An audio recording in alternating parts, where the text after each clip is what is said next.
Dans ce nouvel épisode des Escapades de Big Media, cap sur Paris, direction Oco Hotel Rosa Parks, un lieu où l'élégance urbaine se mène à la convivialité chère à la marque. Nous partons à la rencontre de Solène Davis, directrice générale du groupe. Suivez-moi.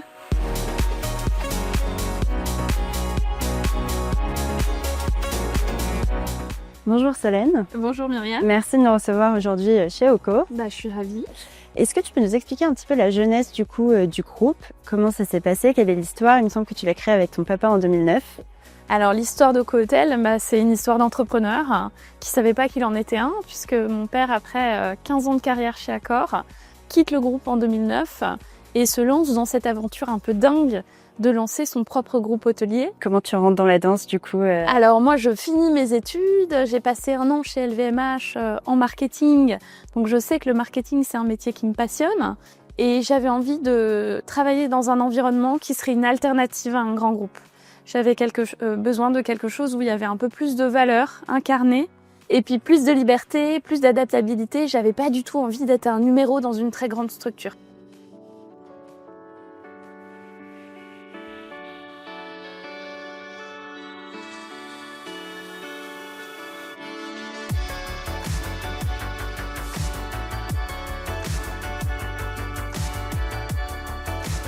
On se trouve dans un très bel espace qui est le club. Est-ce que tu peux nous en parler?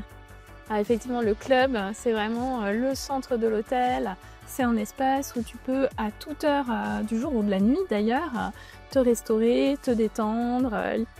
Souvent dans l'hôtellerie, les parties communes étaient conçues pour répondre à de la fonctionnalité pure. Il n'y avait pas beaucoup de réflexion autour de l'expérience client et donc nous on a vraiment voulu prendre le contre-pied et faire avant tout un espace qui soit celui du client, où il se sentirait comme à la maison pendant son séjour. Et puis l'espace est aussi super bien décoré, c'est vrai qu'on s'y sent bien, même visuellement c'est très esthétique.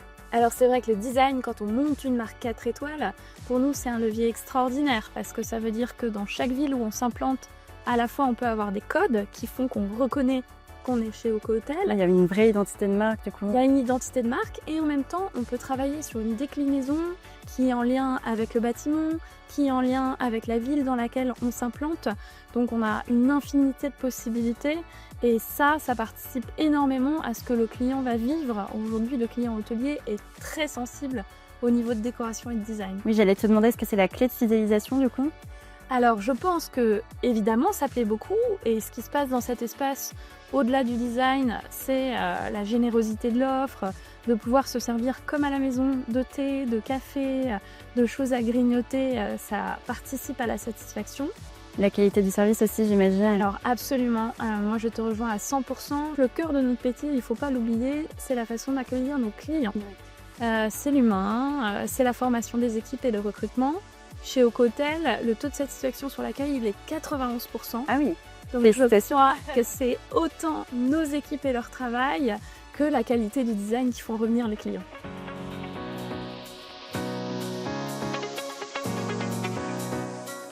Tu es passée d'une entreprise familiale à une société à mission. Quels étaient les déclencheurs de cette transition? Alors on a toujours eu un parti pris fort sur les sujets environnementaux et sociaux dès la création de l'entreprise. Mais c'est vrai que quand j'ai repris la direction générale en 2022, moi j'ai eu un besoin de donner une vision et un cadre un peu plus structurant à cette démarche RSE. C'était aussi un souhait de nos collaborateurs et on a fait le choix de l'entreprise à mission qui a pour particularité de changer la gouvernance de l'entreprise. Pour réduire votre empreinte carbone, ça passe aussi du coup par des achats responsables. Il y a un certain cahier des charges que du coup vous imposez à vos fournisseurs? Alors notre premier prisme sur les achats, c'est le local. On essaye d'acheter au moins 20% de ce qu'on consomme à moins de 100 km de nos établissements. Ça peut être des confitures, des produits de restauration, de la bière, du miel, mais ça peut être aussi le fleuriste local qu'on fait travailler. Après, on est aussi attentif au label. Donc ça va être évidemment du bio, de l'artisanal sur la partie restauration. Ça va être de l'écocert pour les cosmétiques, les produits d'entretien. Et puis pour les producteurs de mobilier, de design, des labels comme EcoVadis et les entreprises du patrimoine vivant. J'imagine que ça demande un certain équilibre aussi pour maîtriser la rentabilité. Comment vous vous y prenez? Alors déjà, la bonne nouvelle, c'est que parfois la sobriété, ça fait faire des économies.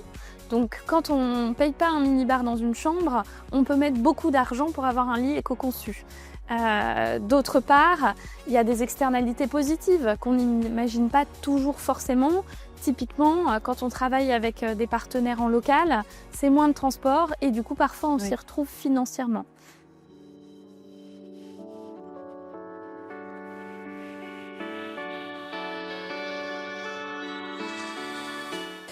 Alors c'est vrai que les chambres co sont pensées comme des vrais cocons, à la fois design et fonctionnels.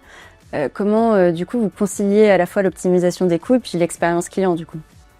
Alors pour moi, il y a deux gros enjeux dans la conception d'un espace. Il y a le design et la cohérence.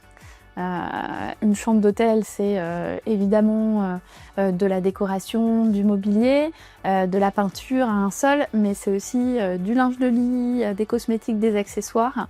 Donc nous, on travaille beaucoup à ce que l'ensemble de ces éléments soit cohérent. Il n'y a aucun détail qui passe à côté et qui n'intègre pas cette expérience esthétique globale. Ensuite, l'autre aspect, c'est qu'on essaie de mettre l'argent là où c'est important pour le client. Donc typiquement, avoir une literie très haut de gamme, éco-conçue, avoir du linge de bain en coton équitable, labellisé Max à Lavelard, ça va faire partie de nos priorités. Et comment vous restez du coup alerte peut-être des besoins des clients? Je pense que d'une part, on passe du temps dans nos hôtels, on est à l'écoute du retour de nos équipes qui à la fois observent tout un certain nombre de data, mais voient bien au quotidien le mode de fonctionnement de leurs clients.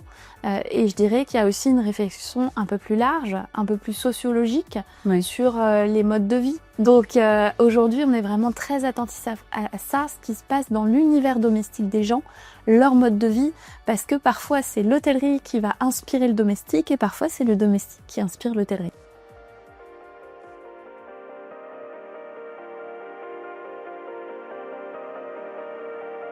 L'hôtellerie, c'est quand même un secteur qui est en perpétuel mouvement. Il faut savoir s'adapter. Quelles sont les perspectives du coup pour Roco? Comment vous faites pour vous adapter à ces changements? Alors l'objectif d'Oco est de doubler son parc d'ici 2030. On a actuellement 15 établissements, donc c'est d'ouvrir ou signer 15 établissements supplémentaires en France mais aussi en Europe où on souhaite se développer. Donc ça, c'est une première partie du sujet. Après, tu as raison, c'est une industrie qui est extrêmement mouvante. D'une part, les attentes de nos clients ont beaucoup évolué en post-Covid. Donc ça nécessite d'être très attentif et de faire évoluer des choses dans l'expérience. Et d'autre part, il y a quand même un enjeu majeur qu'on traite pour l'instant assez peu dans notre industrie, puisqu'on fait 8% du PIB à l'échelle de l'industrie du tourisme, mais on fait 11% des émissions carbone en France. Donc le sujet de la transition et de la construction d'un tourisme durable, il est absolument crucial. Nous, c'est des problématiques sur lesquelles on travaille depuis plus de 10 ans chez Oco Hotel, mais on a besoin que l'ensemble de l'industrie se mobilise pour créer des schémas directeurs qui permettront de survivre. Et vous êtes un peu les précurseurs là-dedans En fait, c'est juste parce qu'on a travaillé un tout petit peu plus tôt que les autres. Et aujourd'hui, ce qu'on a réussi à trouver comme solution, on le partage avec beaucoup d'humilité. En revanche, on essayait d'éveiller vraiment certains confrères au fait que c'est pas dogmatique, c'est une réalité ce qui est en train de nous arriver et qu'il va falloir qu'on trouve beaucoup de solutions ensemble.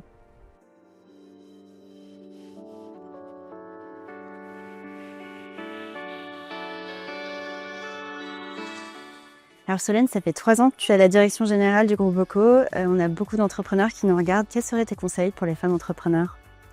Alors pour les femmes entrepreneurs, rejoignez-nous. Il y a un vrai plafond de verre dans l'industrie de l'hôtellerie-restauration. Tu l'as vécu? Oui. Ouais. C'est très clair. Enfin, je pense que quand on est une femme, qui plus est de moins de 40 ans, à la tête d'une entreprise hôtelière, on n'a pas énormément de pairs. J'en ai quand même trouvé quelques-unes et je pense que il faut absolument que ça change. Il y a un gros sujet au-delà des préjugés qui est lié à la gestion de la parentalité. C'est pas simple quand on dirige une industrie qui est ouverte par essence 24 heures sur 24 de pouvoir bien équilibrer son temps de vie pro et perso. Et du coup, toi, en tant que dirigeante, quels sont plutôt tes conseils aux femmes qui souhaitent entreprendre ou qui souhaitent se développer aussi, hein? Alors moi, le seul conseil que je me permets de donner pour les femmes entrepreneurs, mais pour un peu tout le monde dans la vie professionnelle, c'est constituez-vous des bases. En fait, c'est impossible de tout savoir seul. On n'a jamais réponse à tout, même quand on a une belle expérience, un bon niveau de compétence. Et en fait, il y a énormément de gens dans votre réseau proche, ou même d'amis que vous pouvez solliciter pour répondre à une question, pour avoir un conseil sur un sujet. Donc voilà, souvent les femmes ont ce syndrome de l'imposteur, se disent je suis pas à la hauteur, je vais pas y arriver. C'est pas vrai, on vous demande pas de savoir tout faire. Et moi en tout cas, le meilleur truc que j'ai utilisé, c'est d'aller chercher dans mon réseau ou plus loin des personnes ressources qui pouvaient m'aider sur des sujets en particulier. Et preuve que ça a très bien marché du coup, parce que le groupe OCO est un très beau groupe et qui a vocation du coup à se développer prochainement. Eh ben on l'espère. Merci beaucoup Solène de nous avoir reçus. Merci Myriam. À une prochaine. À bientôt. Au revoir.